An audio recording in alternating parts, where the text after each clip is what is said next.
What's up, y'all? We are back. Episode 20 of the Texas Rangers Out of the Park Baseball 24 series. We're here September 10th, 2030. Texas Rangers are 78 and 60, three and a half games back of the Angels, a couple games back of the Mariners. Third place in the division. We hold the second wild card at the moment. Pretty decent lead on the Blue Jays and Yankees. So we're not going to go through every little bit that happens here leading up to the playoffs, but because we're in pretty good shape to get a spot. But still would like to see how this division plays out. It's been a three-horse race pretty much the entire year. The Angels kind of came out of nowhere. The Mariners have always been up there, but yeah, I mean, their team is sick. Really, really good squad. Mike Trout's still kicking at age 39. Has really not regressed at all. He's having the best year of his career. I mean, it's a limited sample because he's been hurt, but yeah, I mean, 188 WRC plus, just insane. So yeah, that's to say that this division is going to be really tough to win, but I think we have a pretty good shot. We are missing three of our starters at the moment. These guys pretty much all went out for 4 weeks each. Mitch Bratt was the first one to go out with a dead arm for 2 weeks. I'll be back in a few days, so no worries there. Max Fried, he went out for 5 weeks with elbow inflammation. You know, he was having a really good year. Really solid season, I should say. But we have some other guys who could step in for him. He's like the least of my concerns. And then Logan Allen, who, you know, really has broken out as a real like quality number 2 starter. 3.19 ERA. The FIP, you know, plays for sure. And he went out for 5 weeks with his sore shoulder. So shoulder's catching up. Chris Sarver also out. He was out for 8 weeks with shoulder tendonitis. Not a huge deal. He was kind of a bench player for me at this point, but you know, he's a good glove and a decent bat. So we've had to fill that void. We called him Everett Johnson again. He hasn't played a ton, but former first round pick. Brock Daniels is back, getting limited playing time just because, you know, these are the kind of the guys we want to roll with heading down the stretch. But, you know, an injury comes along or, you know, we need a body to fill in a spot. You know, Brock Daniels is pretty much my backup everywhere besides shortstop and center field. So, but yeah, Corey Seager's totally broken out in the second half. You know, he wasn't a bad player in the first half, but, man, since July, August, September, he's been just a total beast carrying our offense here as we approach the playoffs. Edwin Arroyo having a really good year, mostly defensively. Steve Crow, true like rookie of the year candidate here, on pace for 3 WAR. Really nice season for him. Eric Bloomer's fallen off a bit. Josh Young having a really nice season. Just like all levels. This has to be all levels. Yeah, okay. Yeah, Josh Young having a really nice season. Once again, you know, he's hovered around like this 120 WRC plus guy for most of his career. Had a couple rough seasons, looks like, in 2024, 2025, but since then has just been a really solid player for this team. Joe McCall stepping in full-time. Has had a pretty decent full-time, like, you know, this is his first full season up in the majors, and he's been pretty good. You know, 94 WRC plus. I think better things are to come, but, you know, plays a really good corner outfield. No worries with him. Sajc has been better, but I don't think he's going to reach that level that he was last year. I don't know. I think he has it in him, but he's a super inconsistent player. The walk rate's down from last season. The BABIP's down. So, I mean, he's had a couple multi-hit games in here. He's on pace for 33 home runs. He's not a bad player by any means, but he's only on pace for 1 WAR after putting up 4.4 last season, so something's got to give with that. But, yeah, Herman Ortiz had a nice first full season with our team. He's our leadoff hitter. You know, we probably have better options, but he walks 10% of the time. That's all I really need to see. I guess, like, Joe McCall could step in and be our leadoff hitter, but I don't know. Herman's been fine. I would like to change up this order, actually, a little bit, just because Bloomer hasn't exactly been awesome. Do something like that, maybe. Just move everyone up. Yeah, that looks good. Then on the pitching side, Chase Jolander, I didn't even talk about him last episode, but yeah, he had a couple rough starts in August. Like it was a pretty decently bad month, but so far in September has turned things around. Overall, the numbers look great, so he's been good. Seth Lonsway just called him up. Luis Castillo has had a couple really big starts here down the stretch. Had a really nice July and August. September, he's only had one start, but yeah, he's had an overall really nice season. On pace to throw over 200 innings. He's been good. Colt Henry has had to step into the rotation here. He's made 4 starts, and he's been really, really good in all of them. We signed him. I don't even know if I mentioned this in the offseason episode, but we signed him to a 4-year, $6 million deal. This is all he was asking for, and it felt a little bit cheesy at the time, but he was coming off a bad season. We have ties to him, so maybe he's just loyal to me at the end of the day. But if he can turn into a starter, which he pretty much has been down the stretch, this could be a total bargain of a contract. And then David Peterson, who we picked up at the deadline, has made 4 starts as well. Has been relatively good in all of them. So, it was necessary to get Peterson in hindsight at the deadline because we would have no one to fill that spot. We also called up Phil Wick, who I guess would have filled that spot. But yeah, he wasn't exact. He was doing well enough in AAA that I was comfortable calling him up. The ratings are there. Maybe not as a starter at this point, but definitely a good enough reliever. Reminds me of Antalik on the Nationals, who we had, who was kind of like a first-round pedigree guy who was in the bullpen for like a few seasons, like on and off, and then finally stepped in the rotation and, was a really good pitcher for us overall. So I'm kind of going to take the same route with that. It seems like it worked out for them. Oh my God, they got Cannon Handy. That came full circle. Holy crap. The former first overall pick. I wonder what they gave up for him. A decent arm. Okay. But yeah, that's hilarious. That came completely full circle. Let's see. Was he worth that pick? I mean, he had one really good season. He was an all-star, but besides that, has been about a league average pitcher, probably worse. If you're being honest, you take away this season and a half. Yeah, it's interesting. Pretty cool that they traded for him though. They pair up him and Skeens, who were the first two players taken in that draft. Yeah, Skeens has totally turned it around. Good for him. They signed him to a huge contract. Did have an arthritic elbow. But yeah, I had a really good 2029 after, kind of falling apart for me on and off. But yeah, okay. Anyway, we're with the Rangers. Let's keep this going. Yeah, the bullpen's been good. Steven Cruz has blown a couple games here down the stretch, but overall, the numbers look fine. Joe Jimenez has been awesome. Jacobson's been really good. Once again, he's had a couple nice seasons for us. And then other full-time guys in the bullpen, Pacheco's been really good. Mark Church has been solid. Reifert has had his struggles for sure, mostly due to the last 2 games that he's pitched in, where he's kind of gotten blown up. And, besides that, you take away those numbers, he's been good. That's why you can't really take reliever stats too much into account. Small sample size, one game can really screw your entire stat line for the season. And we called him Mitchell Milano, this is a guy we got in a trade with Philly. And that big blockbuster where we got Hader, Peterson, for Ken Rourke, who is down in single A for them. It's an interesting choice, but yeah, he's been good in limited time, 16 innings. The peripherals look sick. And then Josh Hader, who was closing a few games for me. I forgot why I moved him out of the closer's role. I think he had a couple bad games. Yeah, I think Cruz came back, and I kind of liked Hader in a middle relief role a little bit better. Even if he's not stoked about it. Jacobson and Jimenez have been so good. Actually, you know what? Let's do this. This is a really formidable back end at this point. And honestly, the middle relief is pretty sick, too. We also called up Clayton Beater, just for long relief depth. I think that's it.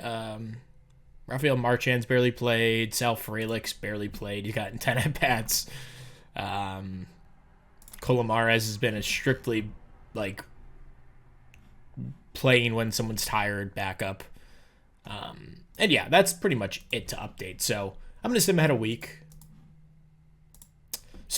And we'll come back with an update. So pretty good week of Texas Rangers baseball here. We wound up sweeping the Rays, and then we took the first one against LA, dropped the last two, and then game one against Houston. Let's finish out this series. We win 8-2 in this one. Good day for Herman Ortiz, bottom of the order, getting it done. Everyone had a hit. Love to see it. And Castillo has had a really nice run of starts here, and I was skeptical about this move when we made it, mostly because I wasn't sure. We had some bad experiences with him in Washington where he just was never really able to put it together. But this year, playing way above his peripherals, and I think it's due to a lot of our defense and kind of how they handled ground ballers. And yeah, let's go for the sweep here against Houston. A huge series against the bottom feeder, and we sweep them just as we needed to. Josh Young, 3 hits in this one, and Cole Henry, his first stinker of a start, but he still struck out 10, walked none. He had a really good 1-hit, 5-inning appearance in his other start since we started the sim. And yeah, really good, a really good start from him. Reifert, Hader, Cruz get it done. And now we are 1.5 games back. The Angels and Mariners continue to cruise as well. Yankees a couple games back of us. Looks like they're pretty locked into that spot. But the Jacksonville Warriors, formerly the Kansas City Royals, looks like they haven't changed their hats in their minor league system. They're on the outside looking in at this point. Okay, so we have an off day. We'll sim another week. Come back with another update. All right, so a big week for us again. The Angels keep pace, but check out our last 10.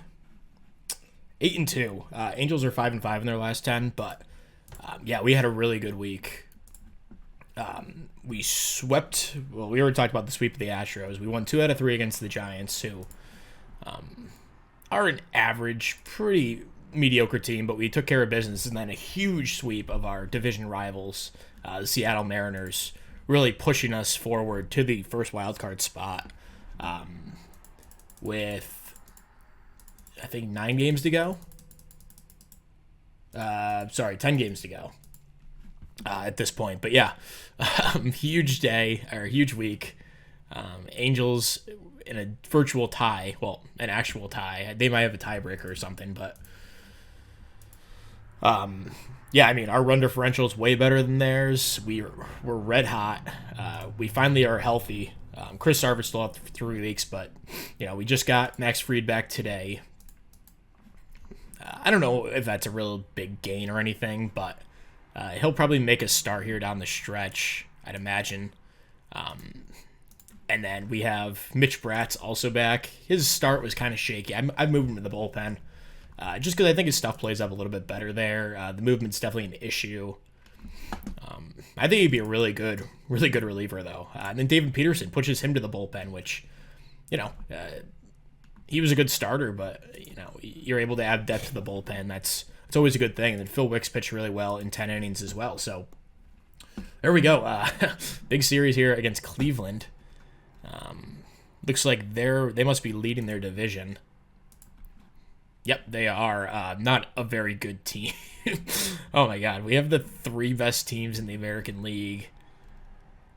Nationals have clinched the NL East. Mike Nelson, they traded I didn't do this trade, did I? No. I would have kept Aldana. But yeah, they're a really good team.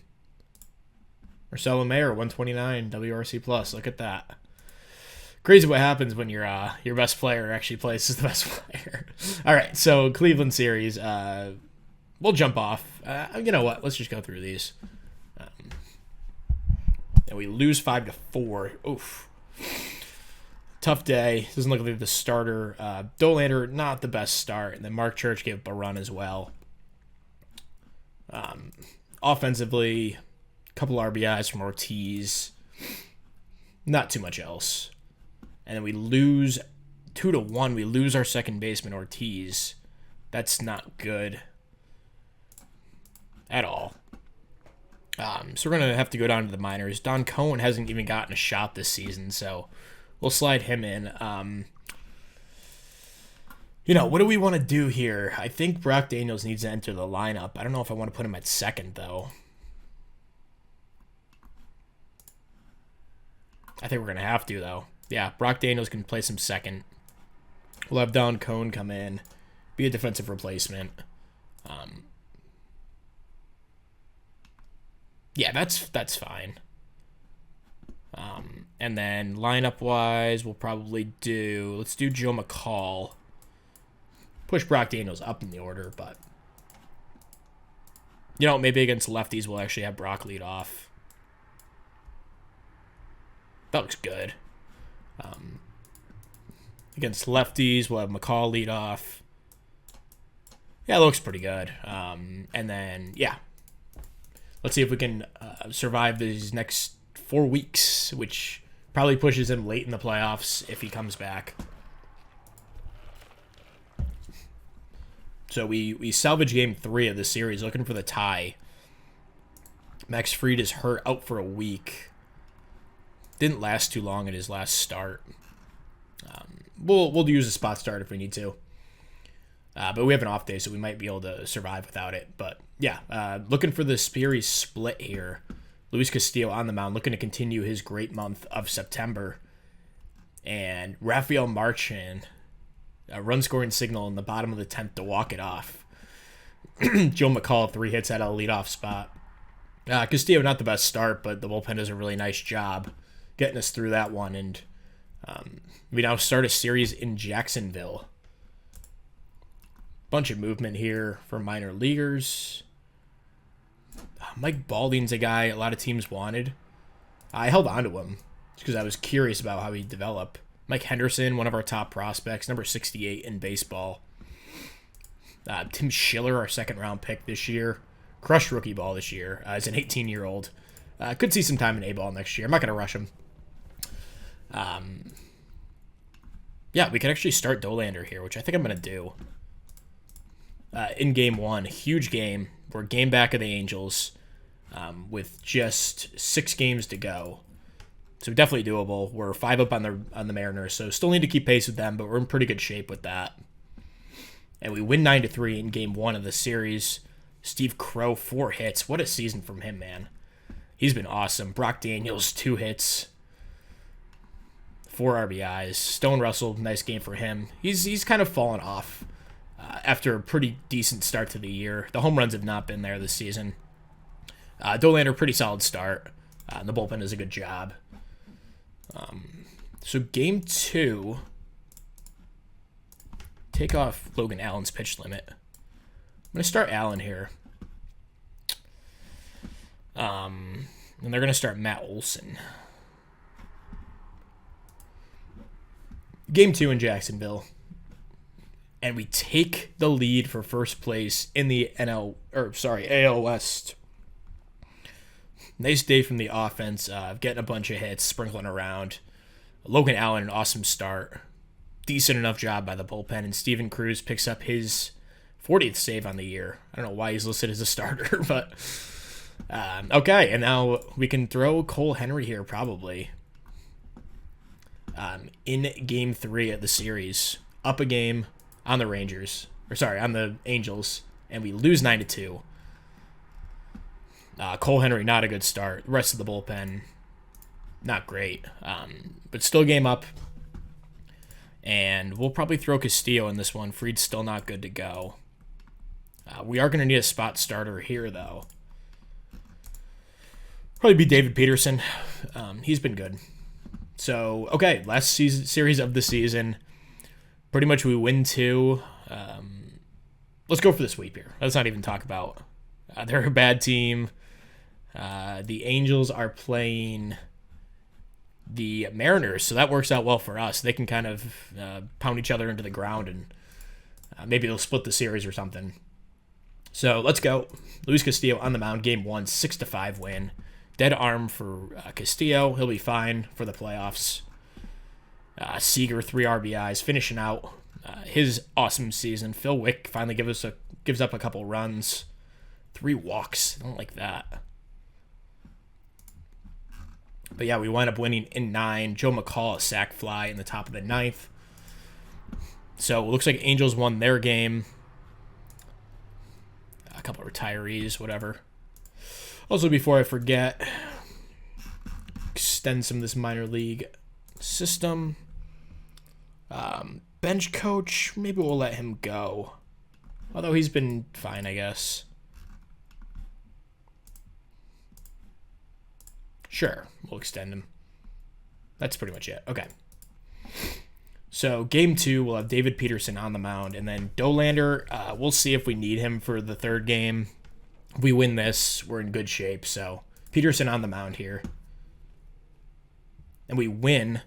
We don't clinch the division, which, I don't like because now we're going to have to roll the dice and, we start Dolander. We don't have him for the first game of the playoffs. Although, see, that's the risk because if we win this game, we get a bye.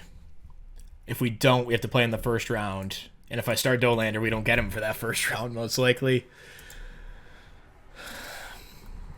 What's our other options? So we don't really have any other options.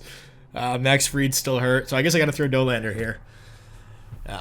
Regardless, and I probably would have anyway, even if we had another option, just because I would like to win this division and not have to play in that first round. So it doesn't mean we're guaranteed to win, but let's go Mariners. Game 162 in Oakland. Long pause. We win 3-2 in 10 innings, and we win the division in our 2nd year as the GM of the Texas Rangers, and it looks like it was a Corey Seager run-scoring double in the top of the 10th that did it.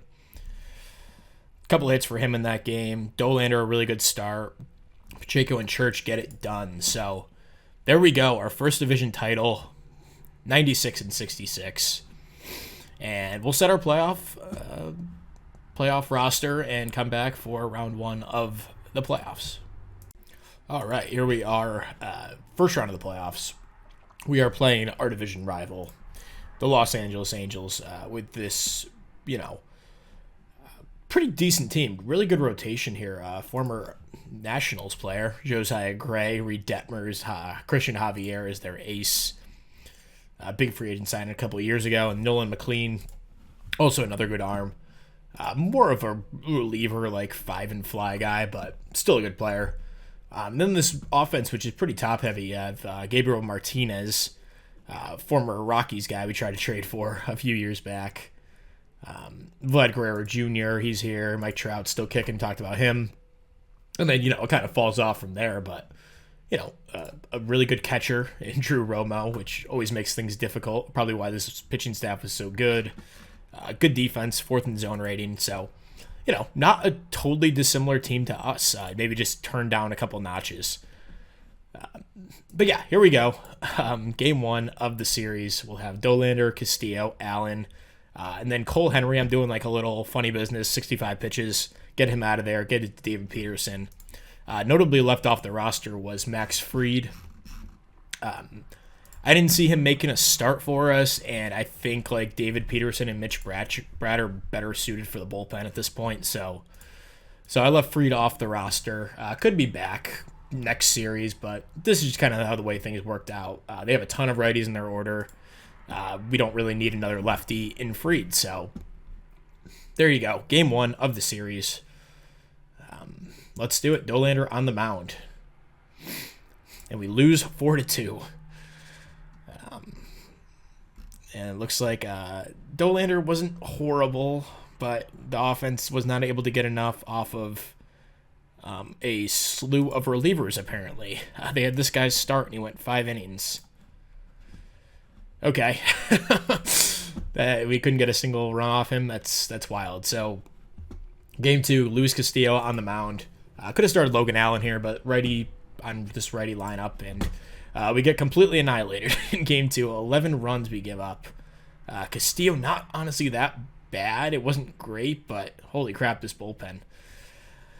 absolutely imploding in game 2 of the series. We'll have an off day, looking to salvage the series and take a game and set ourselves up. But it's 3 games in a row. Sorry, we have an off day, but 2 games in Los Angeles, and then we go back to the Texas, back to Arlington. I think they still play in Arlington, right? Oh my God, our owner is so old. Yeah, I don't know where they play, but that's fine. It's under info. Ballpark, here we go. Whatever, doesn't matter. Game 3, Logan Allen on the mound. Let's see if we can keep our season alive here. And we get blown out 8-0. What the heck, man? And we get 2 hit by Christian Javier. Logan Allen, not the worst start in the world, but my God, this bullpen, holy crap. Jacobson, who had such a good year, gives up 3 runs. Pacheco, who is a kind of last-second add to the bullpen, he had such a good year, like I couldn't leave him off. But he gives up 2 runs, but it doesn't really matter when you get 2 hits as a team. So that's how the season ends. A really awesome regular season. Goes to waste here with a sweep at the hands of our division rivals. Didn't really put up a fight in any of these games, if we're being honest. I guess game 1 maybe, but yeah, that sucks. That's such a sucky way to end the year. And I guess we'd go through the International Free Agent Showcase. I usually do it off camera, so it also sucks that we're missing Herman Ortiz, who was our catalyst all season. But yeah, let's go to International. Let's check this out. Pretty nice arm here, but those guys are such... Talk about volatile. All of these guys are to some extent, but I like to look for good value these days, I think. Like this guy, 900,000 is a little steep. This is good value though, 400,000.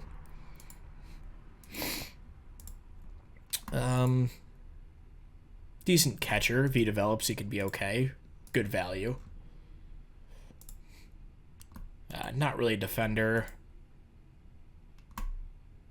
Let's see these top guys. Good trade bait, if nothing else. This guy's got insane power. It's fun. Yeah, the pitcher looking like the best player. Juan Matos, another good-looking player, but it doesn't even matter because these guys bust so often. They're mostly trade bait for me. Andres Ceja, pretty decent. Salinas we can invite. I like him. I like infielders that have good defense. Yeah, I mean, I guess it's worth inviting this guy. He's a good bat. He's tall enough to play first base. Juan Matos, another good bat. Definitely this pitcher. Definitely want to have him. All right, let's go back. See how many we have added. Oh my God. Invite more. Okay. All right, I'll do the rest off camera actually because I'm going to go pretty deep into this and find some good value. Like this is a good value play. Yeah, we'll end the episode here. So thank you very much for watching. Another disappointing end to the season, but that's okay. We'll come back next year and, we'll go for a couple more seasons and then see what happens. But yeah, thank you very much for watching. We'll see you next time. Peace.